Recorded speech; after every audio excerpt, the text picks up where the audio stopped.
Hello, and welcome to Encounters with Polish Literature, brought to you by the Polish Cultural Institute, New York.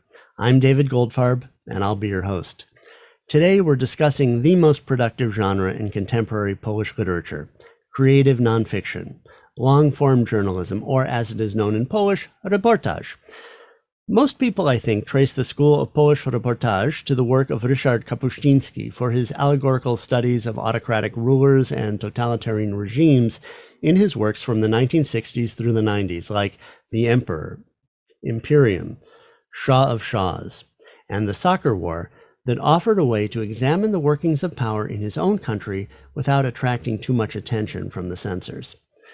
But Kapuściński was not without models from earlier eras.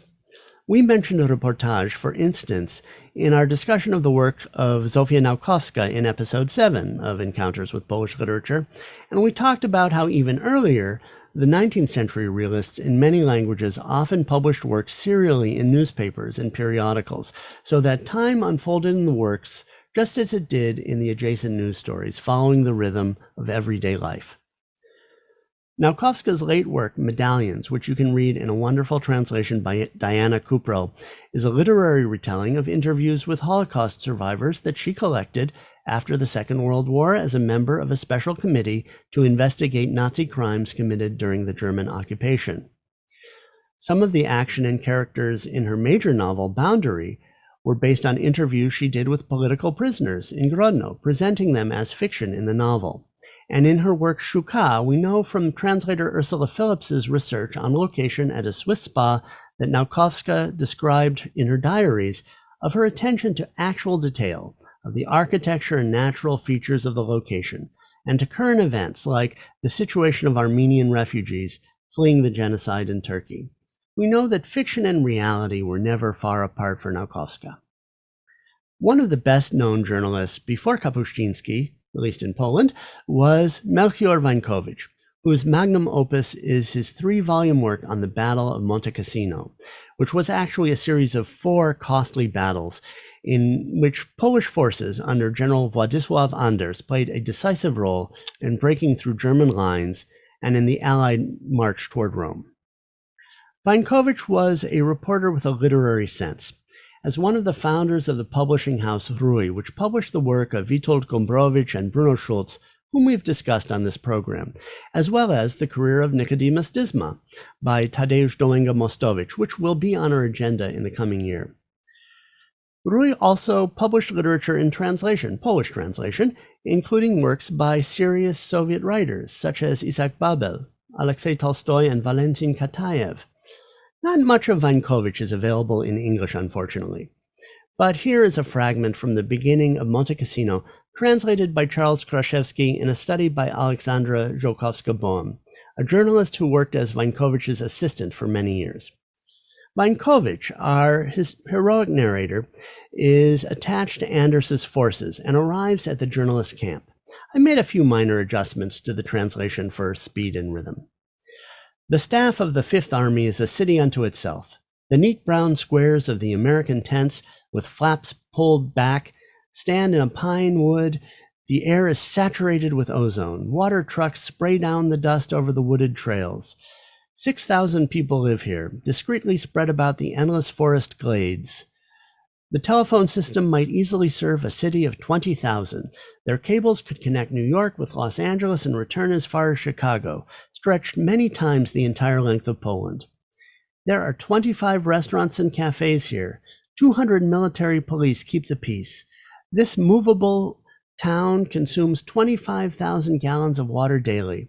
It has everything, even a bank that does $1 million in daily transactions. In Polish, the language is even more clipped and telegraphic than this. His impulse is to try to quantify everything, to show the magnitude of the operation. Wańkowicz described his process as a mosaic method that involved bringing together evidence from documents, interviews, and photographs to create a literary narrative of reality, which he describes directly as the narrator in his book on Monte Cassino, making mention of the documents and slipping in and out of dialogue. Drawing on the Baroque Polish tradition of gawenda, a kind of oral narrative where the voice of the speaker takes priority over the plot, he injects humor, neologisms, and regionalisms into his writing, conveying information in an entertaining way. What is striking to me about this early section from the Battle of Monte Cassino, though, is its cinematic quality, like a montage of images in sequence, showing the massive scale of the Allied camp and the correspondents working like a military battalion themselves. In this, his work resembles that of one of the Soviet writers he published on multiple occasions at Rui, Valentin Kataev, who also occupied a space between journalism and the literary. He was a socialist realist, to be sure, but one influenced by the cinematic techniques of Sergei Eisenstein and Dziga Vertov. Look at the reporter's arrival at the construction site of the Magnitogorsk coke and chemical plant. That is the subject of Time Forward, Kataev's 1932 novel based on on-site reporting, translated into Polish and published by Rui in 1936. 306, the number of mixtures. 8, the number of working hours. 60, the number of minutes in an hour. Thus envisioned, the Kharkov concrete mixers made one mixture in 1 and approximately 5/10 of a minute, that is, in 90 seconds. From these 90 seconds, deduct the 60 seconds of compulsory minimum necessary for each mixture according to the book of instructions. 30 seconds remained. 30 seconds to wheel up the material, load and lift the scoop. Theoretically, it was possible, but practically, that was the question to be answered. This is also what Vainkovich does when he arrives at the journalist camp at Monte Cassino, presenting short, rapid-fire sentences, quantifying the dimensions of the operation, also using pacing and visual montage to set the scene. Vainkovich is not so engaged in the project of socialist realism as Kataev is. As we discussed in our last episode about Marekwasko, presenting reality in its revolutionary development. But the aesthetic of progress and the mass collective operation is at work. Now, let's take a look at Ryszard Kapuściński's Emperor, which recounts the downfall of Ethiopian Emperor Haile Selassie in 1974. He tells the story after the fact, but unlike Vainkovich, the outermost narrator, the voice of the reporter, is pushed to the edges, serving to frame the narrative at the beginning and end of each chapter, and occasionally to fill in missing information. The bulk of the story is told in the voices of minor officials in Selassie's palace. In the Polish context, this is called mały realizm, or little realism, which refers to the use of marginal narratives or vignettes from characters who are not themselves central to the story to tell a larger tale. Literary critics would call this a form of synecdoche, a figure of speech in which the part represents the whole or vice versa. We get a picture of Selassie from the people around him, such as the minister of the pen who records what the emperor says, or the titular clerk in the computation department of the office of the Grand Chamberlain of the court, a minor official rewarded with an enormous title. And in this way, the work reveals what Kapuściński calls patterns of palace thinking, which sound a lot like the social forms that Gombrowicz writes about, or that Naukowska calls schemata of everyday life, schemas. This includes a surveillance structure where anyone can be turned into an informant to curry favor with the emperor, and the paranoia that even the most highly placed courtiers could just as easily fall from grace and lose their positions if someone informed on them, or if they failed to recognize a conspiracy. The regime represents the press and especially foreign correspondence as the enemy. As in Gombrowicz's Fer de Dorka, or in some of Witkatz's work, like The Madman and the Nun, individual thought is discouraged because it can only get one into trouble. One of the palace servants says, "A singular misfortune happened to me. My son Hailu, a university student in those depressing years, began to think." That's right, he began to think. And I must explain to you, my friend, that in those days, thinking was a painful inconvenience and a troubling deformity. His unexcelled majesty, in his incessant care for the good and comfort of his subjects, never spared any efforts to protect them from this inconvenience and deformity.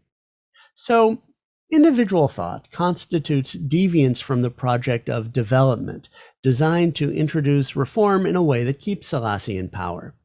where, as in the Soviet bloc countries, the bureaucracy of the plan, usually the 5-year plan, justifies itself and replaces any kind of individual innovation.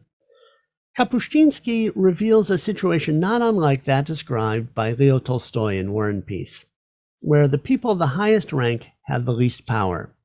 And as Selassie realizes that he is losing control to the military, he must concede in a way that allows him to save face and give the appearance of being in charge. The conspiracy arises when drought brings famine upon rural areas in the north of the country, not incidentally affecting the military camps, while Selassie and his court continue to enjoy luxurious feasts, processions, and ceremonies in the capital. A military opposition called the Derg strategizes about how to depose Selassie, but they rebel loyally. Kapuściński writes, "His venerable majesty wanted to rule over everything. Even if there was a rebellion, he wanted to rule over the rebellion, to command a mutiny, even if it was directed against his own reign." Those mechanisms of power are not unique to Ethiopia, and the reader is left to infer how they may apply to other situations, in the Polish People's Republic, in the Soviet Union, and anywhere else where there is an all-powerful ruler, where there is a bureaucracy that can be called a nest of mediocrity, jealousy, and jockeying for power. By looking at minor figures in a distant country, he not only tells the larger story of what happened to Selassie's regime, but he implies a yet larger story about his own country without naming names or making local accusations, so that he could never be pinned down by the censors. He could always claim that the words were not his, but those of the people he interviewed, who may in some cases have been composites. So the more marginal the voice of the reporter, the better. And if the censors did accuse Kapuściński of criticizing his own country, then it would be the censors making the accusation. This technique of mały realism is quite relevant to some of the most recent examples from the Polish school of reportage.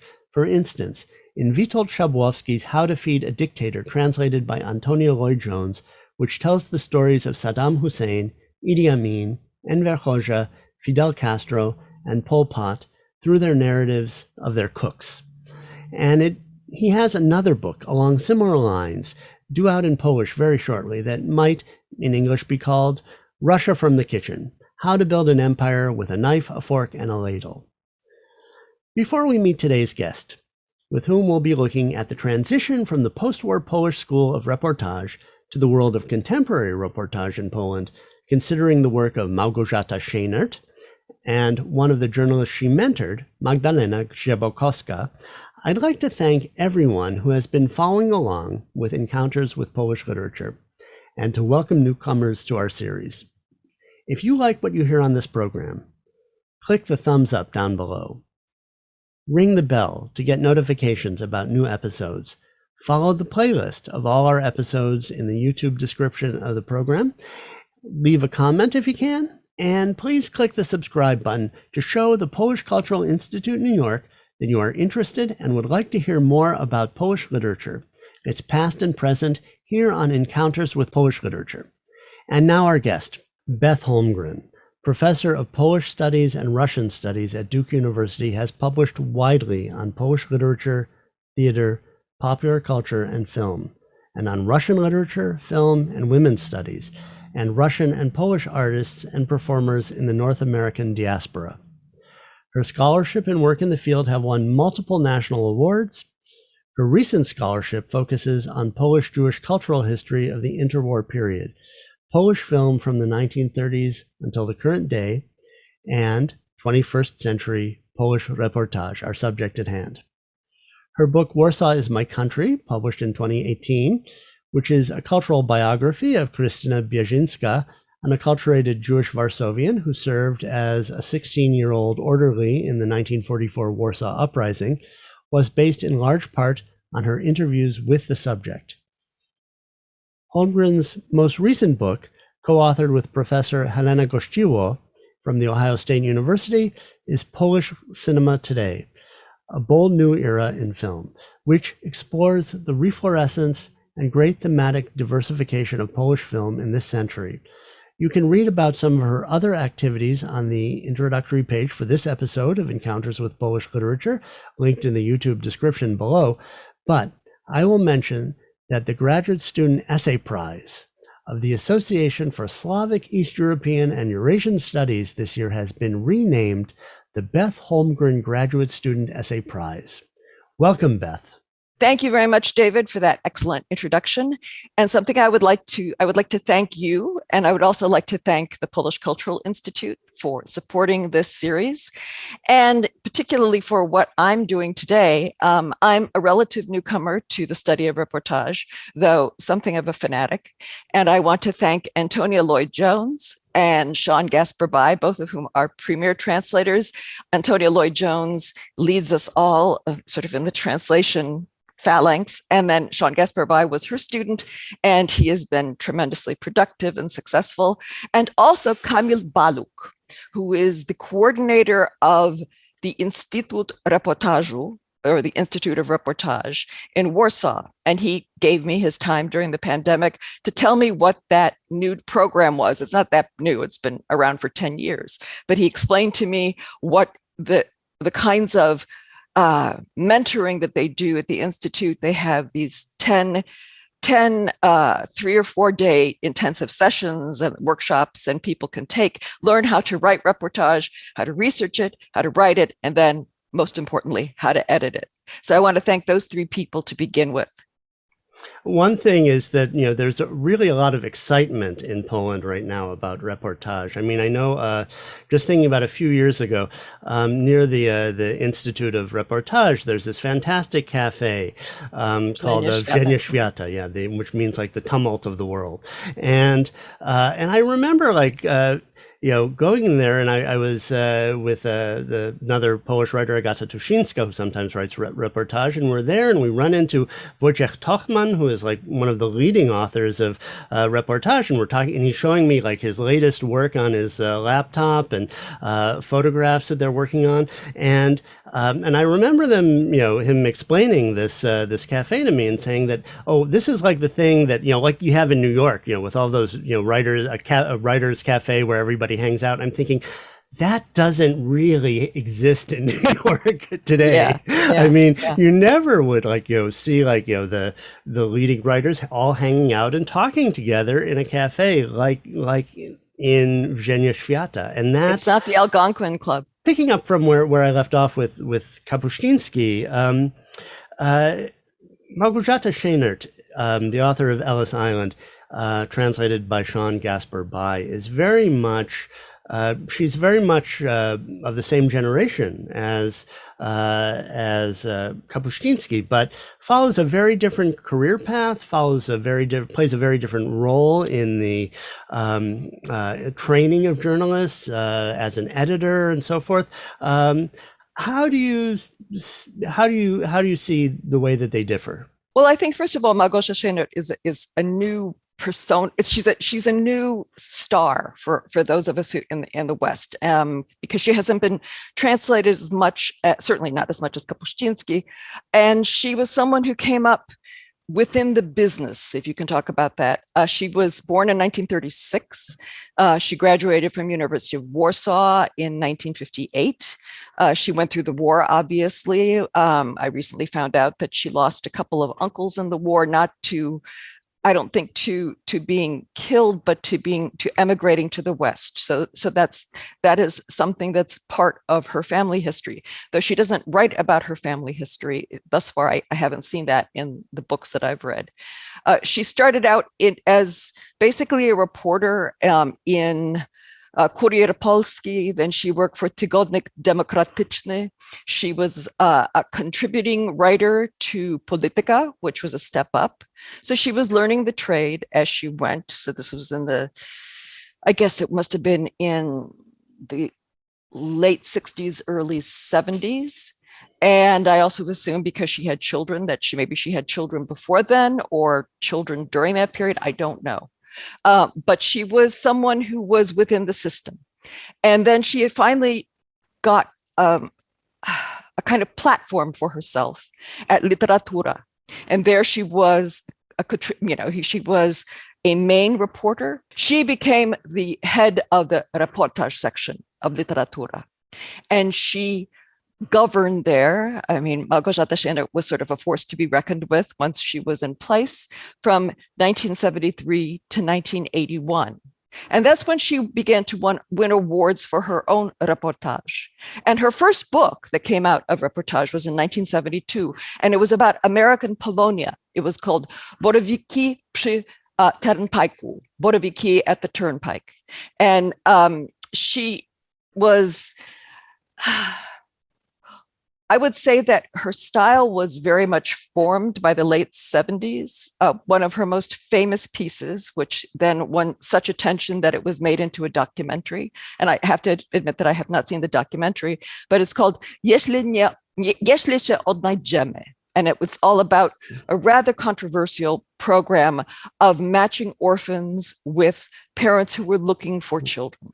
The title means if we find each other. Yes, if we find each other, and that if we find each other is something new, because it used to be very much the case that the orphans waited and the parents came in or the prospective parents came in and picked orphans. And this was meant to be giving equal agency or almost equal agency to the kids and the parents. And it was hard, because the parents were not, they were worried about, she or he accept us. And the way Szejnert reports this is so, it's laconic in certain ways, but it's evocative in other ways. You can feel the pain of both sides. You can feel the anxiety of both sides, but she never overstates. She feels that there has to be a certain amount of measured distance to the subject, yet the subject has to speak. And so there's quite a bit of dialogue in this. It's a wonderful piece, and I hope that someone translates it at some point. What brought Szejnert the most fame, however, is she got very much involved in Solidarity and Solidarność in the early 1980s. And she also got in trouble for that, but she was busy writing about what was happening. She was extremely excited about this. And then by the early mid 1980s, she knew that she was in trouble. I mean, martial law had already been declared, and she knew that she could no longer write about Solidarity. So she left and went to the United States. And that's actually where she first encountered Ellis Island, but she was there from 1984 to 1986. She worked there initially as a cleaner of houses, and then she worked for Nowy Dziennik as a writer. And then she came back in 1986 as things were beginning to get a little more liberal. And then eventually in 1990, she was one of the co-founders of Gazeta Wyborcza. And then she was the head of duży format, which means large format. It allowed reporters sort of off the leash, and they could talk about, or they could write more fully about a particular phenomenon, though they didn't have to use the synecdoche for the actual phenomenon. And she was the head of this section for 15 years, which is a long time, from 1990 to 2005. And she schooled scores of journalists. And when I talk about Małgorzata Grzebałkowska, she talks about, yes, I was formed by Małgorzata Szejnert. She is my master. And so she was somebody who, I mean, I know that Wańkowicz was a model for Kral and for Kapuściński, but Szejnert really, in a sense, systematized how she trained younger journalists of the generation after her and 2 generations after her about how they wrote reportage. About Szejnert as an editor is that she was very interventionist in a way that Polish editors tend not to be. I discussed this a bit with Benjamin Paloff in our episode on Witkacę. I mean, talk about a writer who could use an editor. But that there's a tendency, not only in Poland, but in many East Central European countries, for to give the writer kind of full authority, and the editor in this part of the world is very much kind of a copy editor, kind of a corrector, fixing factual errors and grammatical mistakes and things like that. Unlike the American editor, who puts a stamp on the writer's work, and it struck me that Szejnert is one of the few editors who was really like that, who really is about training the writer. Yes, she was very much so. Well, yeah, and I don't know whether she still does it. I probably not. But when she was at Gazeta Wyborcza, she was the person who was the mistrz. She was the master. And Małgosia Szejnert says, she says that it was as if she stood there with a whip over me, but she was not unkind. She was just persistent. And so Grzebakowska would send in one form of her reportage. It would be, and then Szejnert would say, this is number 1. And then she would get number 2 back after Szejnert had edited it. And then and it would go back and forth until it was, it was number 11, number 15. And the writer got exhausted, but eventually kind of got the hang of what she should be doing. And so you have all of these. I mean, she was a fantastic editor, and she also schooled so many people in a systematic way. Now, I don't think that it shows. I mean, I think that Grzebakowska shows some influence of Szejnert, but she's very much her own reporter. She's her, she is a reporterka, or female reporter, who is distinctive on her own. But there are other ways in which you can see that she knows when to stop, she knows when to shape, she knows when to evoke. And those are things I think that Szejnert really basically drilled into her. Szejnert, when she retired from Gazeta Wyborcza, turned to writing books, and this represents a major change in her outlook and her style, and that's what I think we should focus on in Ellis Island. How do you think her attention, her conception of herself as a writer has changed? Well, first of all, she doesn't have to work as hard as she says, because she doesn't have to, she doesn't have to go out and write reportage, which is very, very labor intensive. So you have to find, X number of people that you have to interview, and then you have to double check and all of that. And she said, I could not do that today. I mean, Szejnert is now in her mid-80s. And when she started doing this, I think she was in her, I'm not good at fast math. Anyway, she was past the usual retirement age. It was in 2007 that she published her first book, which was called Czarny Ogród, or The Black Garden. And that was her first attempt to write an entire book. And she wrote it about Silesia, which was not a place that was particularly familiar to her. And you can see, one scholar, Monika Wiśniowska, has done a very fine job of explaining how Szejnert shifts from writing reportage to writing these books. And what she does is sort of, it's more than a deep dive. It's more like a deep mine shaft that she builds. And so it's absolutely appropriate that she's working in Śląsk or she's working in Silesia. And Czarny Ogród, Black Garden, is about 2 housing developments that were built at the end of the 19th century and the early 20th century to house miners. And so she basically gathers material about those miners and their families from these housing settlements, because the records are very good. And so it's an amazing book.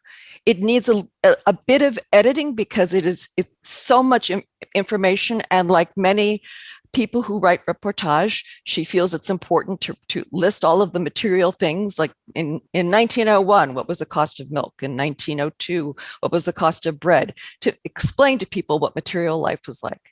But there she sort of lets herself go and is experimenting with this new form that allows her to stay in a confined space and then cover a large passage of historical time and what happens to the people there. But she found in Ellis Island precisely that kind of space where it was a small space that she could dive into historically.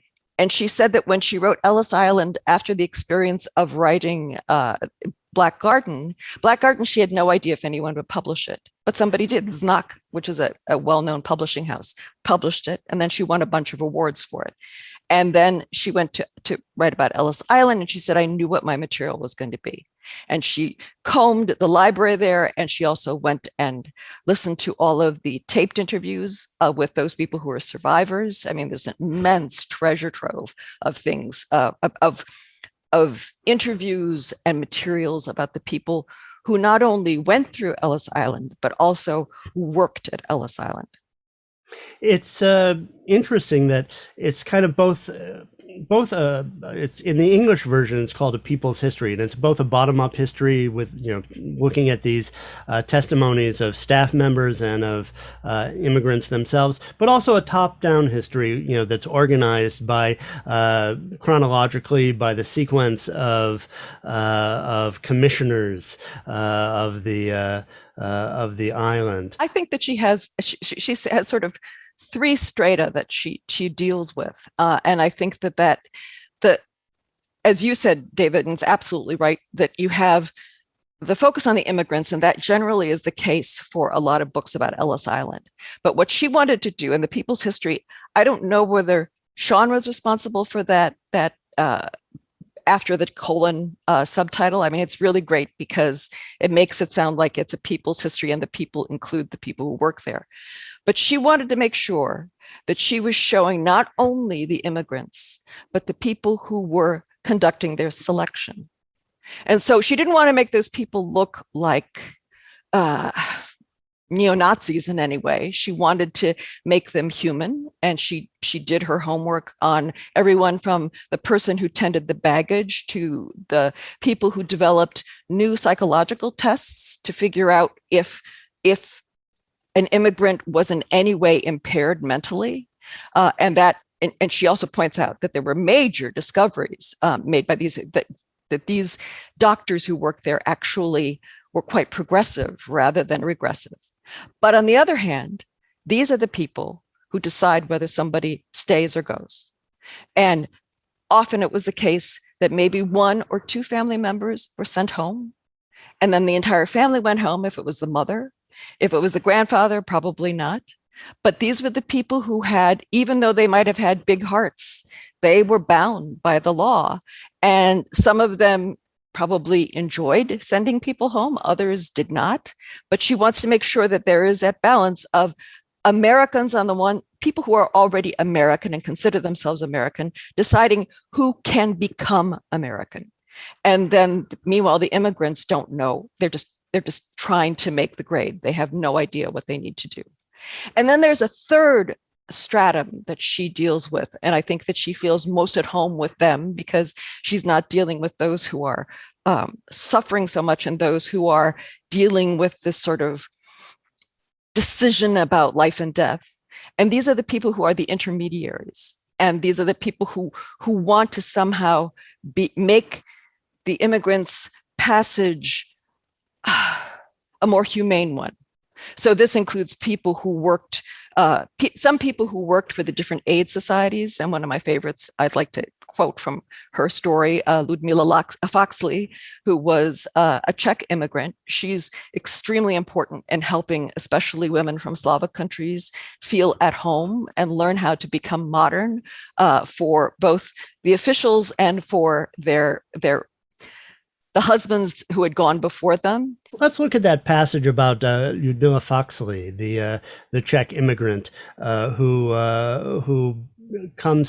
is astonished, but then ends up working at Ellis Island. Yes, Ludmila Foxy. Ludmila Foxy is interested in clothes. She likes trying things on, dressing up in different outfits, and decking out other girls. Yet she is absolutely not flighty. She's so level-headed and maybe even high-minded that she's offended when a New York reporter, in her view, accuses her of being flighty, and she makes up her mind never to speak to the press again. She enjoys dressing up not only because she has a feminine affinity for it, she's astute and compassionate enough to immediately grasp the significance of a change of clothing for immigrants. Besides, it's long been known that everyday piles of used clothes with long European lives behind them form in the corners of the Battery and the large train station on the neighboring New Jersey coast, ultimately abandoned in favor of American dresses or suits brought to immigrants by their loved ones. Among the crowd of newcomers, Ludmila spies a beautiful Slovak woman who appears young and healthy, but is walking laboriously as though every step pains her. It happens the floor-length, stiff, heavy peasant skirt she has spent the crossing in chafes at her hips. This costume and its ungainliness will certainly dismay her family waiting on the shore. Ludmila can offer a storeroom full of American dresses, coats, and hats donated by charity organizations, and her charge, now dressed lightly, fashionably and comfortably, immediately moves more easily with a bolder look in her eyes. That's a great, image. I mean, you think about all these, the immigrants who schlepped these enormous bundles, in steerage and carried them around with them while they were when they arrived in America. And then they realized, oh, I don't need that, and I'm to the costume historians out there, we can acknowledge that it's a great loss, but for practical use, they immediately realized they should have left all that stuff at home. Yes. And I also love the story, the photo that she explains of these women who are clearly Slavic peasants who are carrying their eiderdowns over their shoulders.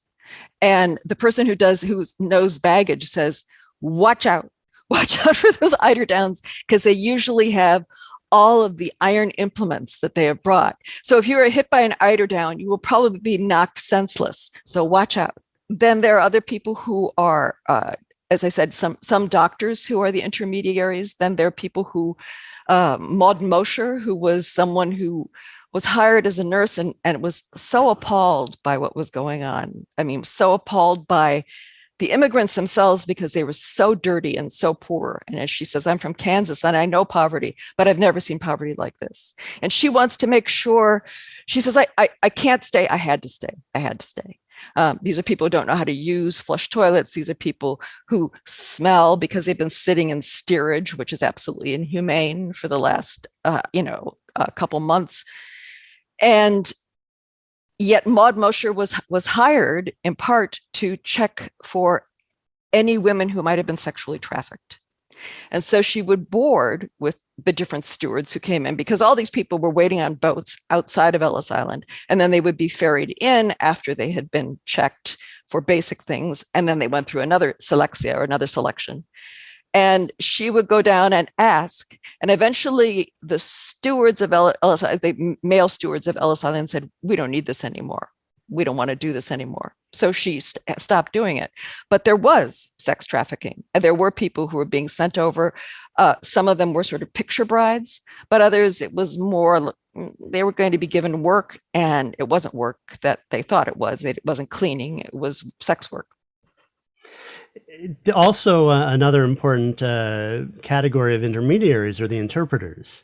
Yes. Among them, Fiorello LaGuardia being one of the most prominent among them. The interpreters could identify with the immigrants. They were often immigrants themselves. That's how they learned their languages at first. Interestingly, LaGuardia knew Croatian because he'd been stationed in Trieste as an attaché. So they could kind of soften the experience for the immigrants at the same time as they were explaining them, but were also bound by the law when they had to be. Yes. And that's very important. Thank you, David, for pointing out Fiorello LaGuardia and also Edwin Corsi, who came after and was a protege of LaGuardia's. So that Italian connection existed, and there was already an Italian interpreter there that Fiorello became friends with. The interpreters, they varied in their skill sets. Some could read and write various languages but couldn't speak it. Others could just speak it but couldn't write it down. So there was always this kind of decision about who to keep on. But LaGuardia was a very effective interpreter, and he learned a lot. And he also learned a lot about the people who were not intermediaries but officials, that they were very willing to send people from the south of Europe back. And he was irate because he said they have no basis for saying that this person is deficient, mentally deficient. And he felt that they were sending 50% of the people back and not knowing how to test them. And he was very likely right. That was true too of different, he said, Jews and Italians are really getting this. I mean, they are really being attacked in this way. They are being shunned. It's also true of Slavs, who were often seen as somehow incapable of rational thought, or it may be that they were so exhausted that they couldn't do the little tests that they were given. But LaGuardia was very angry about that. And other translators were worried about that as well, because on the one hand, they were the people who, when the immigrants understood that they could speak their language, they would say, help me, what can I do? How can I pass this test? And the person couldn't tell them how to pass the test, though who knows, I'm sure somebody did. But they had to abide by the letter of the law to a certain extent. And they tried to. On the other hand, they wanted to help. It's Jacob Auerbach, I believe, Jacob Auerbach. And he came through Ellis Island. He knew what it was like to go through, and he went back and became an interpreter there. And he said it was sort of like the crowning point of his life that he was an interpreter on Ellis Island. He was also, unfortunately, one of the very few people in his family who had survived because he had emigrated to the States. He was a Polish Jew. Let's look at that passage about Jacob Auerbach, the Polish Jew who becomes an interpreter. Jacob took a horse and wagon to the station. He was dressed like a high school student in a black mandarin collared jacket sewn from his mother's wedding cape. His suitcase held a spare shirt, 2 changes of underwear, socks, and a small embroidered bag with his tefillin. The whole shtetl walked behind the wagon and blessed Jacob on his journey until the driver impatiently urged the horse faster.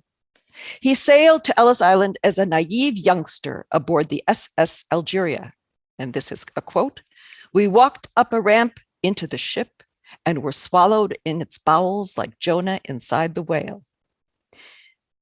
He spends the night on board just off Ellis Island. New York is in shadow, but the New Jersey coast is aglow. He sees an ad for Lipton's coffee, Lipton's cocoa, Lipton's tea, and it reminds him of Mene Mene Tekel Uparsan, God's ominous warning to feasting Belshazzar. He thinks of the shtetl, where the only artificial illumination was a crackling wood fire or a stinking kerosene lamp. The difference between history and reportage, a number of writers have focused on this. They feel that someone like Szejnert says that she's had the imprimatur of someone like Marcin Kula, who's a famous historian, who says that reportage is very important. It's a very important other genre of history. So it's not academic history. It's a different kind of history that all academic historians need. Now, I think Szejnert absolutely agrees, and you see this also in Grzebakowska's work, because she says, she's always saying, you know, she basically is very provocative and says, academic history bores me. I can't stand it. And that's not true, because she reads it avidly and she makes sure that she's always set up when she's writing something about a particular period. But the difference is that if you are focusing on a particular character, if you're looking at, and usually there are hundreds of characters in these book-length reportages, that you're focusing on lived experience that is always going to somehow diverge from what must be a narrative of patterns, which is what academic history is. So it is a thesis that has to carry through, and you use data that supports that thesis. And you use, I mean, it's the history of the majority of people that historian can cover and can get information on. Whereas somebody who's writing reportage does not worry about those overarching themes. And in fact, might poke holes in those overarching themes, especially if they are in some way ideologically pernicious. So if they are socialist during, you know, under the People's Republic of Poland, or if they're nationalist in Poland today, they're going to say, well, you know, I mean, I interviewed these people, and they don't say I interviewed these people to furnish an alternative, but the alternative memories of these people, their testimonies, blow apart any notion of some sort of single pattern for whether it be the war, whether it be the progress through Ellis Island, or any other historical phenomenon. Now, historical fiction, that's another thing that I think reportage writers really want to be right there on the same level as historians, and I can understand that. Not because they envy historians, but they want people to read what they have written about people remembering their history. Historical fiction they look down on because it's fabricated. and because often people update figures in historical fiction. So all of a sudden, I mean, I am guilty of reading these kinds of historical detective novels that basically all of a sudden have a mod squad of the right people, which could not possibly have happened, say, in New York of 1899. But they want to make sure that everybody is diverse. They want to make sure that there are women, et cetera, et cetera. And for somebody who's writing a reportage, they also want to make sure that they have gleaned from different sources, from different people, but they aren't going to fabricate anything. They believe that fabrication and plot development based on fabrication is not what you do. And Małgorzata Szejnert says, who reads fiction nowadays? People read reportage. And now there's fantasy, and you can read fantasy, and that's okay for some people. And she indicates that, yeah, that's okay for those people who have to read fantasy. But people who are serious read reportage. What about though, like the elements of the literary in reportage? I mean, what about like the use? I mean, I think we know now that Kapuściński, for instance, made composites out of different characters, and that's not too unusual. Even in in the American context, the American New Journalism, composites were used. That's not exactly fiction. But it's not exactly, it's a different kind of journalism than we have in the United States, right? I mean, and that I think has been part of it's been a barrier, I think, for authors of reportage in the American context is, we have a certain idea, in the United States that, if you say somebody said something, there has to be that person and they have to have said it and it has to exist on a transcript somewhere or, on a recording. And, in Poland, it's a bit of a different process. There's more confirmation, editing. Maybe the writer edits, and then checks with the source. Does this characterize your belief? Right. I mean, that's that kind of confirmation with the source. Is my understanding is much more that substitutes for the American sort of. Preference for the exact transcript, the verbatim recording and all that. So where's the literary and where's the line between the fiction and reality? Well, first and foremost, I should say that every reportage writer writes different kinds of reportage.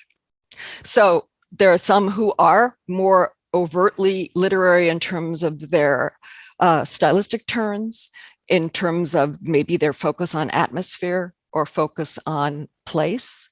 Others will focus much more on people. I do think that reportage, though, is primarily, as I said, character driven. That has always been the case.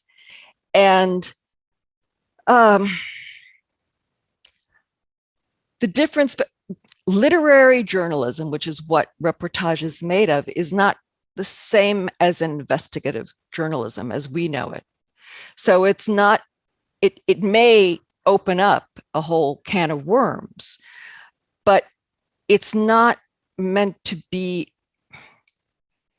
it's not aiming to shock, and you're not reading it for the shock.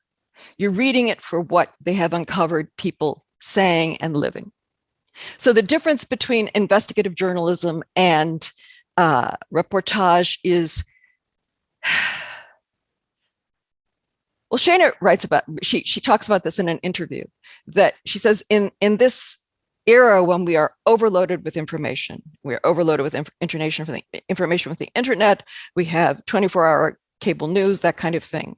She said reportage is what goes back after the headlines are over and interviews people, but you're not necessarily building up to who committed the murder, but you are trying to piece together characters, you're trying to piece together how people lived through certain horrible events that we only remember about, things that we're often not comfortable going back to. For example, in the next installment on Reportage, we'll be talking about Katarzyna Bonni and what happened during the earthquake in Japan in the early 21st century. And then, the meltdown of the nuclear reactor. Who wants to find out what happened after that? Well, Bonni does. And she does, and she brings it in through people. And Reportage does that, and it does it not, again, to be sensationalist, but to say, this is what we need to ponder, without any special arrows written in stylistically. The other thing about Reportage is there are different modes of being literary. The ones that I particularly prefer are people like Szejnert, who tends to be laconic and evocative and uses ellipses, uses a tone that stops, but the tone begins and then stops. She will do the same thing with character representation. Grzebakowska does that too, though Grzebakowska is much more there, present as the first person who is conducting these interviews. Whereas Szejnert tries to be more omniscient. I mean, she may use I a couple of times in Ellis Island and in other things, but she does not want herself to be primary in any way. She's primary in orchestrating how she puts the thing together. And that's what I love about Reportage, because if you look at what's called literary nonfiction in the United States, literary nonfiction is very narrow because they have to write what sells.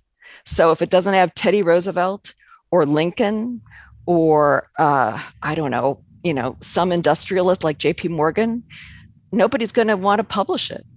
So someone like Erik Larson, who's a very fine writer, he has to write about the devil in the White City. And I can't imagine a Reportage writer writing that, because they don't have to. There are whole series that are devoted to them in different presses, and some presses are devoted to Reportage, but we don't have that tradition in the United States. And nonfiction can be literary, but it's much more along the lines of historical fiction than it is a kind of deep reading of character.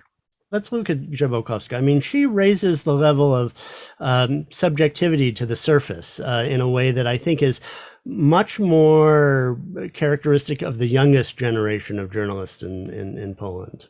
Yeah, she would say she's not the youngest, but Magdalena Grzebałkowska is, as she says, I am 100% the creature of Małgosia Szejnert, which is not true, but she absolutely credits Małgosia Szejnert with her development, with her schooling. And she has gone on, and Szejnert always writes blurbs on the back of her books to say, this is excellent. No, Svetny, this is excellent Reportage, which is good, because, that means that probably she's gone over it. Magdalena Grzebałkowska was born in 1972. So if you sort of clock generations in teen mother terms, she's the third generation. So Kapuściński and Szejnert are in the first, and then there's a second group, and then there's Grzebakowska, who's somewhat of a youngster, but there are people who are writing now, like Philip Springer, who are in their 30s or about reaching 40, and then there are others who are just starting out and they're 31, 32. So we have a whole, and people are very much attracted to Reportage, and that's why the Institute Reportage always has to tell possible applicants that they cannot be admitted because there's so many people interested in writing this kind of genre. Magdalena Grzebałkowska was someone who, luckily enough, her first gig was to write for Gazeta Wyborcza, and she was writing from Gdańsk. She lives in Sopot, but she was writing from Gdańsk, which is where her people ended up after the war. Then she wrote for Gazeta Wyborcza. She wrote for the large format that Szejnert edited, and then she began to write books. And she sometimes goes back and forth to write Reportage, but she said that Gazeta Wyborcza, for example, frowns on the idea of someone writing a book while they're also working on Reportage, because writing Reportage for newspapers is very, very labor intensive. And as Magdalena says, it was almost impossible. I almost killed myself trying to do that. So she began to write, and I think what's interesting about Grzebakowska, there are many things interesting about her, but one of the things I find interesting is that she starts out writing what she calls reportage, but they're really biographies of paradoxical people or people who form a paradox. So her first book is about Jan Twardowski, who was a priest who really got along well with women. That doesn't mean that he slept with them, but he liked women. He also had made a friend through his naivete in the SBA, or the secret police. And so she had these extensive conversations with him, and she wrote a biography that shows him to be paradoxical and charming. And she's not writing, she says it's called a biography, but she said it's not a true biography because I don't even know what a biography is. And then she writes that probably her most famous book before she wrote War and Peace, Wojna I Pokój, is the Beksińscy, and it's called Podwójny Portret. It's about the Beksiński family, and it's called a double portrait. And it's about the father, who is a famous painter and he's a controversial painter who's seen as sometimes great and sometimes not so great, who had a real problem with intimacy in his family, and his son, who was a wonderful music critic. And the son committed suicide. He was suicidal for some time, and then he committed suicide. And then Beksiński himself was murdered. And Grzebakowska says, oh my God, a murder and a suicide in one family, I've got to do this. So she does it. And she says, but I'm not a biographer because I don't know anything about art and I don't know anything about music. So I was just focusing on them as human beings in a family that was incredibly dysfunctional. Then she's also written another biography about Krzysztof Komeda, the great jazz musician. And that is really more of a milieu portrait about what happened in the 1950s, 1960s in jazz, because Komeda was a master of jazz. He was really amazing. And there wasn't that much, he hadn't written much about himself, but she just interviewed lots and lots of people. But Wojna I Pokój is a very different venture.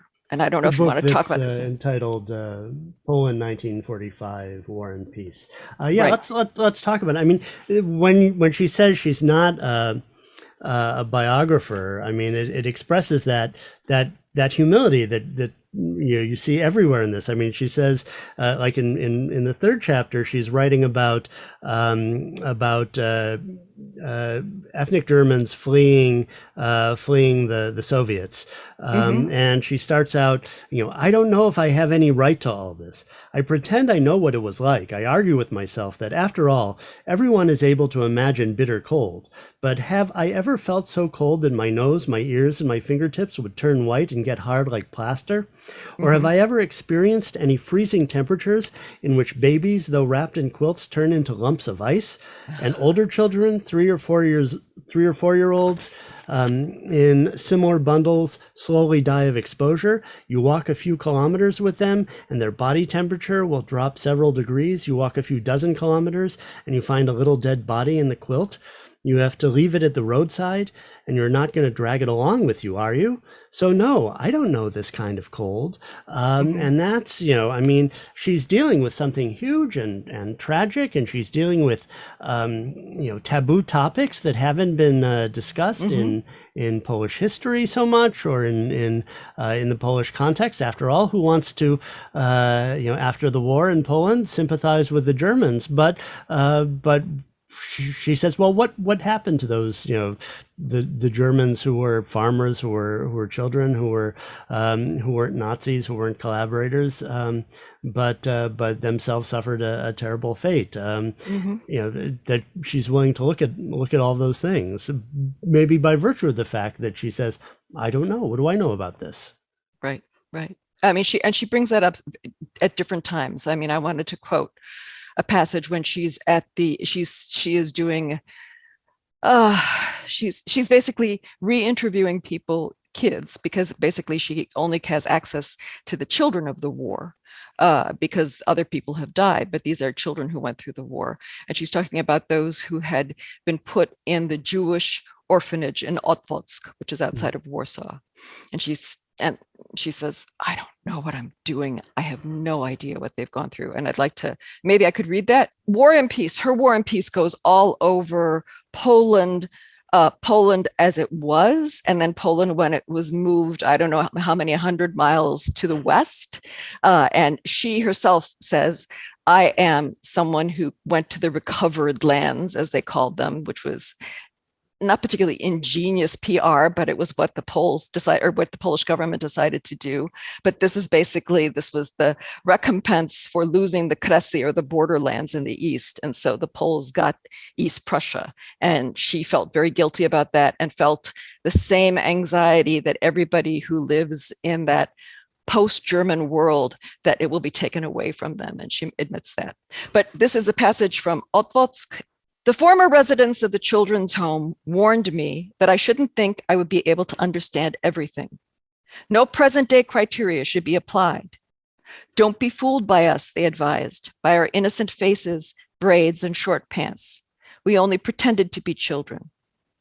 Hanna Kral wrote about Julian Tuwim in The Subtenant. He wasn't duped by these cynical characters with the appearance of 7 and 10-year-old children. He glanced at them, asked something, and apparently got scared because he walked away in a hurry without even turning his head. Later, when he was coming every Sunday, they tried to get his attention. They would play hopscotch or run in a circle holding hands and laughing carefree like all other children, but it didn't help.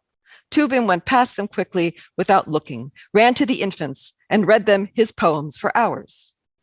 And then Grzebałkowska says, I can't understand you, I told them. Don't try to understand, this is one of the grown-up orphans, responded Wodek Stickgold. During the war, we were not allowed to cry, so nobody would hear. There was nothing to laugh at, said Judita Finkel. I forgot both things. This was not unusual. At first, nobody would laugh spontaneously. We were not normal, neither the children nor the staff. It was a madhouse, added Wodek Stickgold. We were all a bit loony, said Linka Starkman. It was difficult not to be.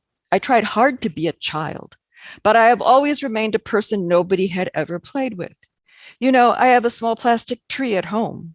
Before my guests come, I can decorate it with cherry tomatoes for hours just to surprise them. It was my birthday and I received a cake. I was unsettled, explained Irka Motek.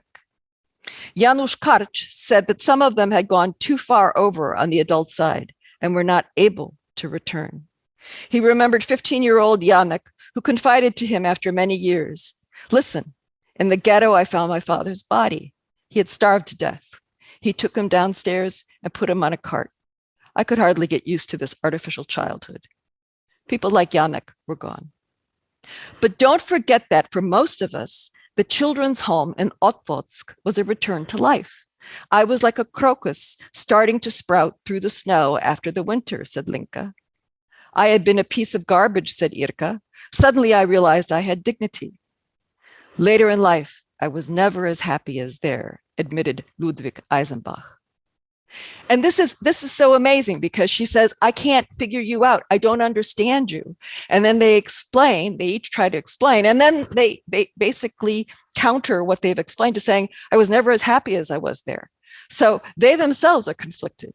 And she writes that all down. And that's perfect in my way, that to say, there is no final word here. I'm not going to understand. I don't understand. So I let them all speak.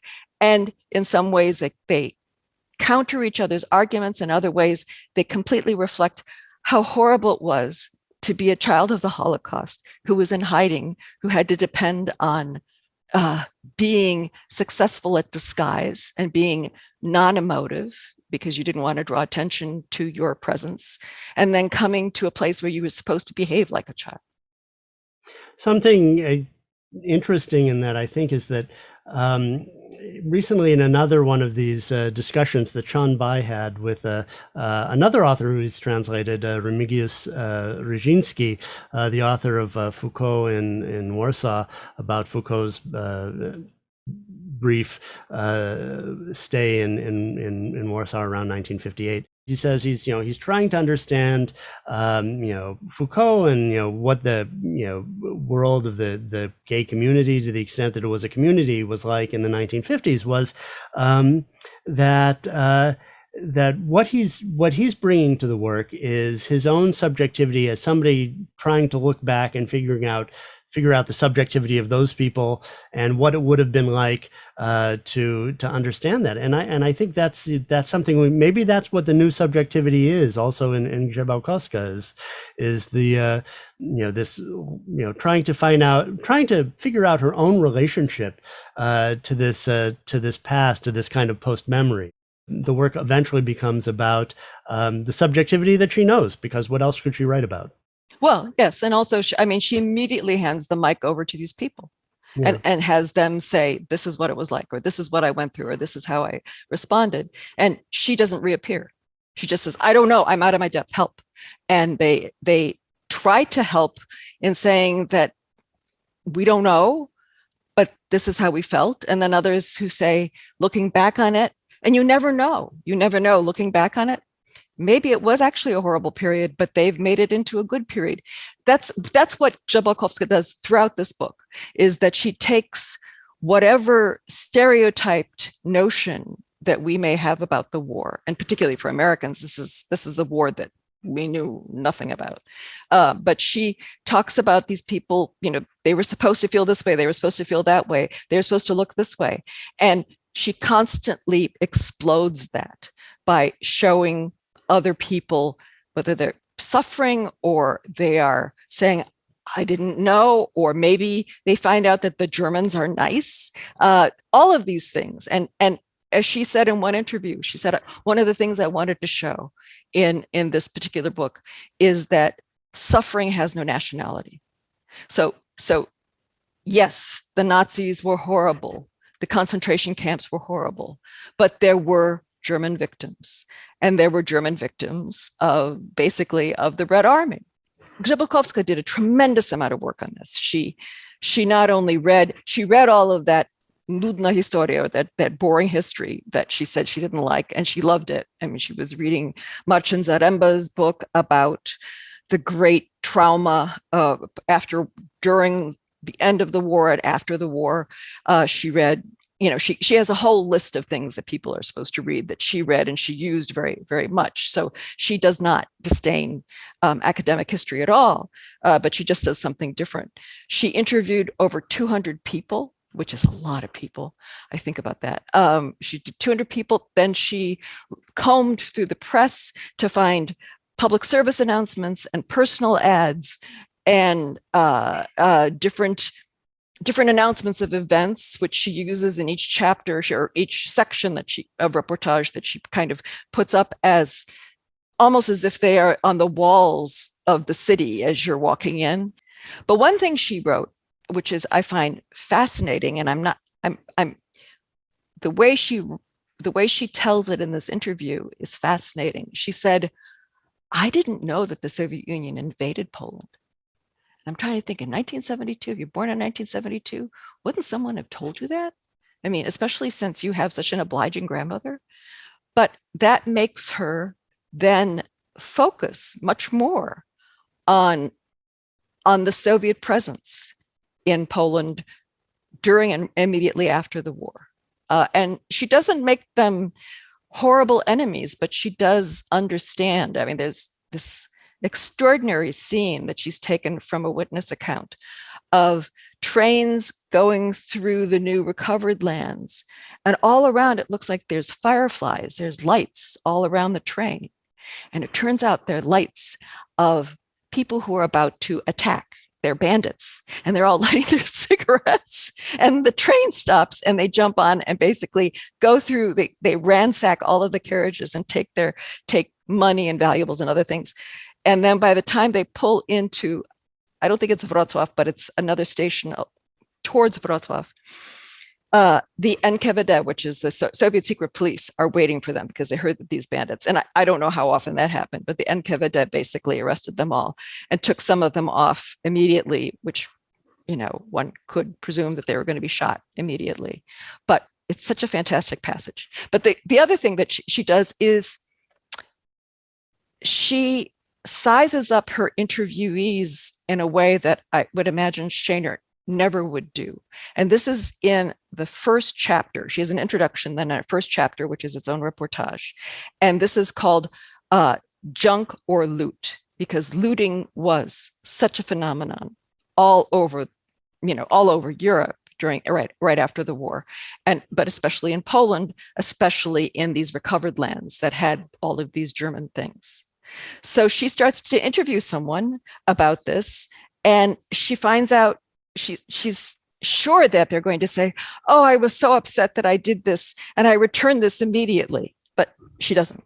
She writes, "How does it feel when you pull out the drawers from someone's cupboard and decide that from now on, the silverware with a stranger's initials will touch your lips? Or when you slip your hand between the sheet beneath and the quilt above, where someone else slept not so long ago? Or when you examine coats, slips, and dresses left in the closet by a former owner? How do you ask the kind elderly lady who is sitting on the sofa in her room, 'Miss Nusha, did you feel any remorse because of that?' How will I be able to understand her response? I who have never lived through war." And then she writes then later, "I try to imagine the Nusha of almost 7 decades ago. She is walking along the empty country road. It's the beginning of January 1945, snowy, freezing. The front is now somewhere to the west. It will be a long and harsh winter. Those who will fall into the sea from the ship Guslav will freeze to death in a few minutes. This girl isn't wearing heavy clothes because she has 20 kilometers ahead of her, and she doesn't want to become hot. She is walking back to Bakałażewo by herself, this is her hometown, to check whether their house has survived." So she finds out that the house has survived, and then not long after this, a neighbor and his wife paid a visit to her family after they'd moved back into the house, sat down at the kitchen table and asked if the organist, Nusha's father, wanted to ride with them. "Where to?" he expressed his curiosity. "To the Prussian side for junk," the neighbor responded. "Nusha will learn the word looting later." The father didn't want to go, but his daughter did. She started to get ready. "Wait a minute, Nusha, your parents let you go just like that?" This is Grzebakowska. "All by yourself? 10 sleighs? 20 people? Only 2 women?" I ask. Today, sitting under a landscape painting, Nusha wrinkles her nose and tries to remember. "How did it go? My dad may have agreed, but I would have gone anyway, even if he hadn't allowed me. As I said, I was headstrong." So they harnessed Nusha's horse to a sleigh and pulled off. Earlier, the man in charge had said, "We pick the manors and houses of rich farmers. Poor shacks are a waste of time. Sleighs in front of a house are a sign that our people are already there, so we keep moving. We share everything equally. Let's go." They picked a large brick house with a barn in back, a granary, and beehives in the garden. And Nusha later on says, "I became addicted to looting." This is a 70-year-old woman. And so then, looting was considered this horrible crime, and it was prosecuted already in the late 40s and the 50s and 60s. There were movies made about it. But this Nusha says, "I'm sorry, I really loved it." And she took that and ran with it. And I think I find that fabulous. It's one of the places where, representing the voice and the subjectivity of the subject is really reveals something new that maybe we hadn't thought about before. What was it like to be? This was a topic that we brought up about, like, why do we read literature in our last episode on Marek Łasko. We learned to figure out what the subjectivity of people was like in another in another world, in another era, another time, another place. And here, this is she's doing an interview. It's factual reporting on some level, but it's really, what's interesting is not the fact. Because we can find out, oh yeah, we know how many people were engaged in looting, but what did it feel like to be a looter? That's maybe that's the answer to why to read Reportage, I think. Well, and also she repeats that. She unlike Szejnert, she doesn't pick the detail, but rather a scene, a dramatic scene that she can repeat. So she repeats about the bodies falling, or people falling off the Gustloff. She repeats a scene about the house with the barn and the granary and the beehive. And it's so romantic. I mean, I wish I was with them to find what I could get, because the German owners had long since fled. And so they divided the spoils evenly among them. Who's going to care? But then I think, I wasn't there. I don't know. Maybe I shouldn't admit this on videotape. Let me ask you, before we conclude, can you say a few words about if somebody wants to study Polish at Duke? Maybe we have some viewers who might want to write a dissertation about reportage. I remember when we started to talk about this topic, which has expanded into 2 episodes. We'll be doing another episode on reportage 2 months from now, looking at 2 contemporary authors, that I came up with a list and you came up with a totally different list, and we could, and either one would be fine. I mean, it was just what we happened to be interested in, and since you're the guest, we went mostly with your list. And I'm a contrary person, David. You know that. Well, that's good. That's as good. So maybe that's a reason that somebody should come and study Polish literature at Duke and write a dissertation on reportage, or one of your other topics, Polish American theater, or things like that. So what is Polish like at Duke? Well, I would have to say I've been at Duke now for 15 years. I was at UNC before for 13 years. So I've been in this area for a while. And we've had to fight pretty hard with the Duke administration to have Polish covered. We had a lecturer, and I was the first person hired in some years. There used to be somebody who was a Polish specialist who built the library collection, and Duke was seen as, in the Duke UNC contract, the Duke Library was supposed to build the Polish collection. And certainly our current bibliographer has done that magnificently, Eric Zitzer. And when I would have leverage, when I was appointed chair and agreed to be chair again, I think I am maybe the longest serving chair ever. But anyway, I'm sure there are people who have done it for 40, 50 years. But I would say I demand that we have, or my requirements are that we have a Polish lecturer. And we did, but the last time I was chair from I think it was from 2016 to 2019. We did have a marvelous lecturer who was overqualified for the job. And we tried to have her give talks and do other things. Paulina Duda, who got her degree, her PhD from University of Michigan, but she herself is a Polish national. And she taught Polish. She also, she set up a Polish film festival. She was great. And when I was on leave, she took over courses, and that was also great. But since the pandemic, things have petered out. I don't know what it will be like when we come back. There were various financial constraints on the university, and I'm hoping that Polish language will come back again. We'll be able to get a lecturer. But I would also say that since I am listed as somebody who does both Polish and Russian, and that's absolutely true. I started out my career working, my dissertation was on a Polish and Russian author. I mean, it was on Andrzej Siniawski and Witold Gombrowicz. But thereafter, I did a lot of Russian. And then when I came to Duke, I ended up doing primarily East European and Polish stuff. And so if somebody wants to work with me, if they want to put me on their dissertation committee, I'm here, and I would be happy to help. Because some people just don't I do odd things. I do Polish Jewish cabaret, and I do Polish film in the 21st century. Helena Gashilo and I just had a book that came out about 2 months ago called Polish Cinema Now, which is a bold new era in film, as we said, after the colon. And that was a blast to do. And but reportage has always had my heart. And now that I know that it is such a productive genre, I want to be writing more and more about it. So please, if you have any questions or if you want to work with me, I'm here. I'm, beth.holmgren@duke.edu.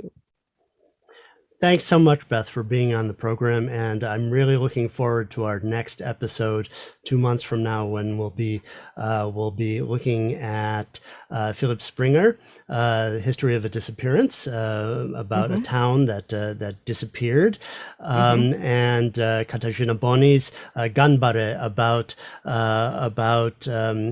which is a Polish reportage on the earthquake and the tsunami in Japan. So it really shows how reportage is wide ranging and universal. And you also see that women are traveling. I mean, that this is a new group of women who are going all over the world and traveling, and it's very exciting. It's just great. So. And it's wonderful to be on this show. And thank you so much, David, for inviting me. I really appreciate it. I'd like to remind our viewers to remember to subscribe and click the bell to receive notifications about new videos from the Polish Cultural Institute, New York. Go to the Polish Cultural Institute's website, linked in the description down below, to see a full schedule of upcoming episodes. I'd like to thank all the people who helped make this series possible. Our sponsor, the Polish Cultural Institute, New York, directed by Robert Szaniawski. Bartek Remisko, head of Humanities and Literature at the Polish Cultural Institute, New York, who suggested this series and acts as our executive producer. My fellow producer, Natalia Iudin, handles all the video editing, technical, and aesthetic aspects of this production. Claudia Ofłona-Draber, head of communications at the Polish Cultural Institute, New York, keeps us all informed about upcoming episodes of Encounters with Polish Literature and other events organized by the Polish Cultural Institute, New York. Thank you all for listening and reading along with us. Let's meet again in a month, when we'll be talking about the latest translations from Poland's most recent Nobel laureate in literature, Olga Tokarczuk, with her English language translators, Antonia Lloyd-Jones and Jennifer Croft. See you then.